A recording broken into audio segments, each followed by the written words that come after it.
केज तालुक्यातील मस्साजोग गावचे सरपंच संतोष देशमुख यांच्या कार्यकाळामध्ये सन 2018 मध्ये पाणीदार शिवार ही योजना राबवण्यात आलेली होती आणि याच योजनेचा प्रशासनाने आढावा घेतला होता। यानंतर आता या संदर्भात थेट दिल्लीमध्ये या गावच्या ज्या उपसरपंच आहेत त्यांचा सन्मान केला जाणार आहे आणि त्यासाठी त्यांना दिल्लीत निमंत्रण देण्यात आलेलं आहे आणि ते दिल्लीमध्ये आता पोहोचले आहेत। माझ्यासोबत याच विषयावरती बोलण्यासाठी धनंजय देशमुख आहेत।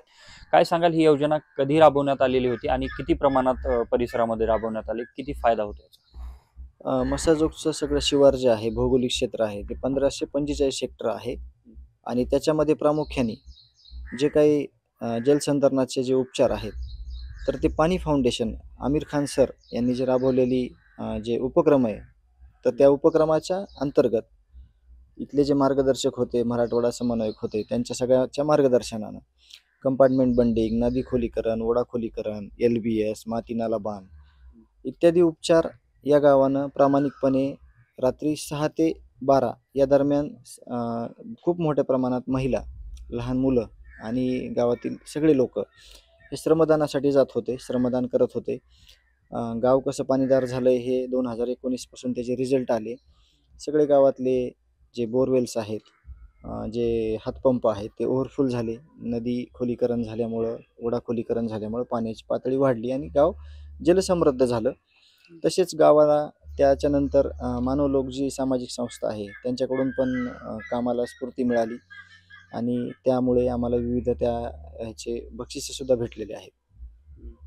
याच्यासाठीचे प्रस्ताव कधी पाठवण्यात आलेले होते आणि आता हा जो सन्मान आहे किंवा निमंत्रण जे दिले तिथं आता कोण कोण पोहोचलं दिल्लीमध्ये? आता मागचे जे तत्कालीन जे CO होते, जे रिटायर झाले, अजित पवार साहेब, त्यांनी याचा पूर्ण आढावा हा घेतलेला होता आणि जे सरपंच पंचावन्न टीम होती 2020 पासून तयार केलेली, त्याच्यामध्ये पूर्ण जिल्ह्यामध्ये ह्या सगळ्या गोष्टी कशा प्रकारे राबवल्या गेलेल्या आहेत किंवा कोणत्या गावाचं काय वैशिष्ट्य आहे हे सगळीकडं त्याचं मार्गदर्शन शिबिर किंवा 1 दिवसाच्या कार्यशाळा होत होत्या। त्यामार्फत हा सगळा डाटा जिल्हा परिषदनं वर पाठवलेला आहे आणि त्याचा आढावा म्हणण्यापेक्षा ह्या सगळ्या गोष्टी ज्या ती त्यावेळेस तिथं पोहोचलेल्या आहेत। ज्या काळामध्ये तुमच्या भावाच्या कार्यकाळामध्ये ही सगळी कामं झाली आणि त्यानंतर अनेक पुरस्कार सुद्धा आता मिळत आहेत, काय वाटतं आज सुद्धा दिल्लीमध्ये थेट केंद्रीय पातळीवरती याची संपूर्ण कामाची दखल घेतली गेली? जे काम आपण शाश्वत करतो, जे शाश्वत काम आहेत त्याच्यामध्ये हे एक काम आहे पाण्याचं, जे की टिकाऊ आहे। फक्त त्याला काम करताना गुणवत्तापूर्ण काम केलं पाहिजे। जसं की आता 3 किलोमीटर नदी खोलीकरण केलं नाम फाउंडेशनच्या मार्फत, ते पण एकदम गुणवत्तापूर्ण आहे आणि ते सुद्धा टिकाऊ काम आहे। त्याच्यामध्ये जे पाणीदार शिवार झालेला आहे त्याचा प्रत्यक्ष फायदा हा शेतकऱ्यांना होणार आहे आणि कधीही चांगलं काम केलं, शाश्वत काम केलं तर त्याचं एक ना एक दिवस त्याचं फळ मिळतं। म्हणजे गावकऱ्यांना तर प्रत्यक्ष लगेच फायदा झालेला आहे, परंतु त्याचं सगळं अभ्यास करून किंवा त्याचा सगळा आढावा घेऊन त्याचा या राष्ट्रीय पातळीवर, राज्य पातळीवर, देश पातळीवर अशा प्रकारे सन्मान होतो। काम प्रामाणिक पाहिजे यासाठी आणि ते काम प्रामाणिकपणे करण्याचं जे योगदान आहे ते सगळ्या गावाचं आहे। नक्कीच संतोष देशमुख प्रकरणातला एक आरोपी फरार आहे, तुम्ही या संदर्भात आंदोलन करणार होता, आता त्याची काय पुढची दिशा ठरलेली आहे? SIT आणि CID मार्फत जे आम्ही चर्चा केलेली आहे त्याच्यात काही गोष्टी तुम्हाला सांगता येत नाहीत की आता सध्या काय केलं पाहिजे किंवा का करायचं नाही आता जे काही करायचं आहे ते। त्यामुळं थोडे दिवसाची वाट बघून त्यानंतर जी SIT सोबत चर्चा होईल त्यानंतर आपण जे काही निर्णय आहे ते आपण घेणार आहोत। यामध्ये तुम्ही 40 फोन कॉल संदर्भातही उल्लेख केलेला होता आणि धनंजय मुंडे असतील किंवा इतर लोक असतील यांना सहआरोपी केल्याशिवाय तुम्ही शांत बसणार नाही असं सुद्धा पाठीमागे स्टेटमेंट केलं होतं तुम्ही। या प्रकरणामध्ये कोणीच सुटणार नाही।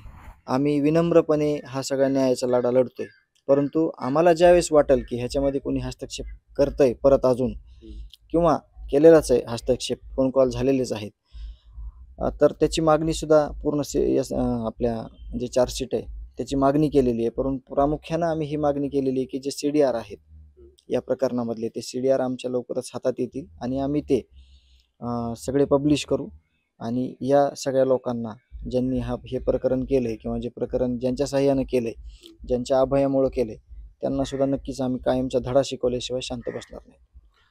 अजित पवार उद्या बीडमध्ये येत आहेत ध्वजारोहणासाठी 15 ऑगस्ट निमित्त, तुम्ही यापूर्वी त्यांना निवेदनं दिली होती, त्या संदर्भात तुम्हाला काही माहिती दिली आहे का किंवा उद्या येत आहेत त्या अनुषंगाने तुम्ही भेट किंवा त्यांच्याशी संपर्क करणार? नाही, त्यांच्याकडून कुठलाच निरोप आम्हाला आलेला नाही किंवा त्यांना जे निवेदन दिलं आहे त्याचं देखील कुठं दखल घेतलेली नाही. आम्ही पाठपुरावा हा इथल्या स्तरावर जे SIT CIDचे लोक आहेत किंवा जे वकील साहेब आहेत त्यांच्याकडूनच आम्ही या प्रकरणात करत आहोत. बाकीचा जो विषय आहे तो ज्यांचा त्यांचा आहे, त्यांनी ह्या संदर्भात काय भूमिका घ्यावी हे त्यांनी ठरवलं पाहिजे. नक्कीच आपल्यासोबत होते धनंजय देशमुख आणि संतोष देशमुख यांच्या कार्यकाळामध्ये ज्या पाणीदार शिवार योजना राबवली गेली त्याच योजनेच्या अनुषंगाने आता या गावच्या उपसरपंच असलेल्या सोनवणे यांना दिल्लीत निमंत्रण देण्यात आलेलं आहे. ते दिल्लीमध्ये आता दाखल झालेले आहेत आणि त्या ठिकाणचं निमंत्रण त्यांनी स्वीकारलेलं आहे. मात्र संतोष देशमुख यांच्या कार्यकाळामध्ये जो काम झालं किंवा ज्या पद्धतीने काम राबवलं गेलं त्याचा आता थेट राष्ट्रीय पातळीवरती देखील सन्मान होताना पाहायला मिळतोय. कॅमेरामन विनोद सोमे, अशोक काळकुटे, TV9 मराठी, मस्साजोग, बीड.